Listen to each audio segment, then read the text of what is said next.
സംസ്ഥാനത്ത് നാളെ മുതൽ സ്വകാര്യ ബസ് സമരം തുടരുകയാണ്. അതോടുകൂടി തന്നെ നാളെ കനത്ത മഴയെ തുടർന്ന് വിദ്യാഭ്യാസ സ്ഥാപനങ്ങൾക്ക് അവധി ലഭിക്കുമോ ഇല്ലയോ, അതിൻ്റെ ഏറ്റവും പുതിയ അപ്ഡേഷനാണ് ഇന്നൊരു വീഡിയോ ഭാഗത്ത്. വീഡിയോയിലേക്ക് മുൻപ് വീഡിയോ ലൈക്ക് ചെയ്യുക, ചാനൽ സബ്സ്ക്രൈബ് ചെയ്യാൻ വേണ്ടി ശ്രമിക്കുക. സംസ്ഥാനത്ത് നാളെ ജൂലൈ 22 മുതൽ ഒട്ടാകെ അനിശ്ചിതകാല സ്വകാര്യ ബസ് സമരം ആരംഭിക്കാൻ പോവുകയാണ്. അതുകൊണ്ട് തന്നെ നാളെ മുതൽ ബസ്സുകൾ ഉണ്ടായിരിക്കുന്നതായിരിക്കില്ല. KSRT ബസ്സുകൾ മാത്രമായിരിക്കും നാളെ ഓടുക എന്നാണ് അറിയാൻ വേണ്ടി സാധിച്ചിട്ടുള്ളത്. അതോടുകൂടി ഇത് വിദ്യാഭ്യാസ സ്ഥാപനങ്ങൾക്കൊന്നും ബാധിക്കില്ല.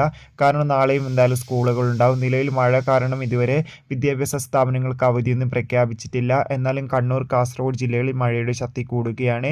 മഴ ഇനിയും കൂടുകയാണെങ്കിൽ ഈ ജില്ലയിലെ വിദ്യാഭ്യാസ സ്ഥാപനങ്ങൾക്ക് മിക്കവാറും അവധി ലഭിച്ചേക്കാം. എന്തെങ്കിലും അവധി ലഭിച്ചാൽ ആ ഒരു അപ്ഡേഷൻ നമ്മുടെ ചാനൽ ഭാഗത്തിലൂടെ നിങ്ങൾക്ക് എത്തിക്കുന്നതായിരിക്കും.